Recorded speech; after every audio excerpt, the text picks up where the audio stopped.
एक ट्वीट देख रहे हैं। ये ट्वीट डोनाल्ड ट्रंप ने किया था और इस ट्वीट में क्या दिखलाया गया, इस ट्वीट में साल 2025 में जस्टिन ट्रूडो के एक ट्वीट को रीट्वीट किया गया और इस पर आंसर दिया गया। जस्टिन ट्रूडो ने लिखा था, तुम मेरे देश को नहीं ले सकते हो, तुम हमारे गेम को नहीं ले सकते हो। और इस पर डोनाल्ड ट्रंप के व्हाइट हाउस की तरफ से कुछ इस तरीके से ट्वीट आया, जिसमें देखने को मिला कि एक बड़ा बाज एक बत्तख को दबोच रहा है। क्या ये एक बड़ा संदेश है? सबसे पहली बात, बहुत सारे लोग सोचेंगे इस तरह के अजीब ट्वीट भी हो सकते हैं। हाँ जी, इस तरह के अजीब ट्वीट हुए हैं और ये होने के पीछे कारण क्या है? साल 2025 के विंटर ओलंपिक्स में हार गई थी अमेरिका की टीम और तब जस्टिन ट्रूडो ने ये किया। और अब साल 2026 में विंटर ओलंपिक्स में अमेरिका की टीम गोल्ड मेडल जीत गई और इसके बाद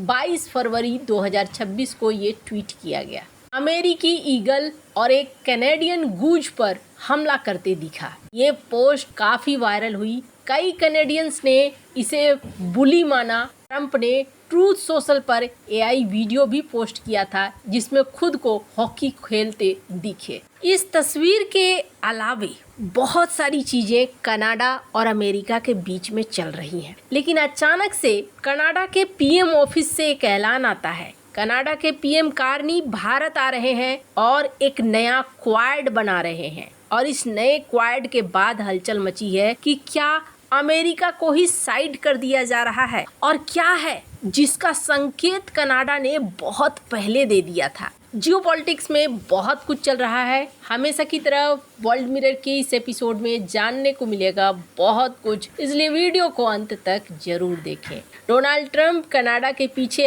हाथ धोके नहीं, नहा धोके पड़े हैं और इसका सबसे बड़ा प्रमाण है कनाडा की एक के बाद एक बेइज्जती करना या फिर कनाडा को ये एहसास दिलाना कि तुम तो टिकते ही नहीं हो हमारे सामने। जैसे कि डोनाल्ड ट्रंप कह रहे हो, हे तुच्छ प्राणी, अपना कनाडा हमें सौंप दो और हमारा 91वां राज्य बना दो। स्क्रीन पर डोनाल्ड ट्रंप की एक ट्वीट देखिए जिसमें कनाडा को पेंटेड दिखला रहे हैं वो अमेरिकन झंडे से और ये यूरोपीय यूनियन के देश बैठे हुए हैं। ये पुरानी तस्वीर है, इसको एडिट किया गया है और एडिट करके डोनाल्ड जे ट्रंप ने इसे पोस्ट किया। ये है कनाडा के प्रति रवैया। और अभी क्या सीन है, डोनाल्ड ट्रंप एक ऐसे व्यक्तित्व बन चुके हैं जो अपने आप को सुप्रीम मानते हैं और इसका सबसे बड़ा एग्जाम्पल है अभी जो सुप्रीम कोर्ट ने डिसीजन दिया है उस पर डोनाल्ड ट्रंप का ये लंबा चौड़ा पोस्ट। अगर आप इसे देखेंगे तो ऐसा लग रहा है कि वो अपने ही सुप्रीम कोर्ट के ऊपर बुरी तरीके से भड़क रहे हैं। जो पावर सुप्रीम कोर्ट ने टैरिफ के नाम पर वापस ले लिया है, अब इनके लिए बहुत मुश्किल हो रही है। हालांकि इन्होंने बहुत तरह की बातें लिखी है जिसमें उन्होंने कहा है कि आप जो ये सारी चीजें कर रहे हैं, आप अगली बार जो करेंगे उससे चाइना को फायदा होगा। बहुत सारी चीजें इन्होंने यहाँ पर लिखी है। अगर डोनाल्ड ट्रंप को देखें तो डोनाल्ड ट्रंप टैरिफ को हथियार बनाकर अपने देश के लिए ज्यादा से ज्यादा खजाना लाना चाह रहे थे, लेकिन तरीका थोड़ा अलग है। डोनाल्ड ट्रंप सीधे कहते हैं कि भैया मुझे ये चाहिए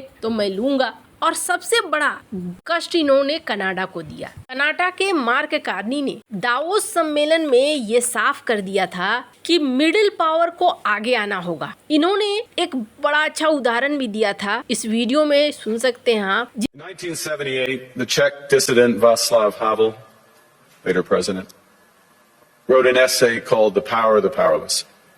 And in it, he asked a simple question: how did the communist system sustain itself? And his answer began with the greengrocer. Every morning, this shopkeeper places a sign in his window: "Workers of the world unite." He doesn't believe it. No one does. But he places the sign anyway to avoid trouble, to signal compliance, to get along.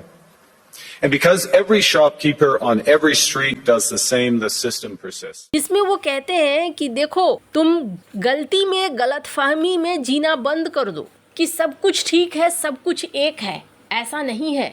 दुनिया के rules हमेशा बदले हैं और बदलते रहे हैं।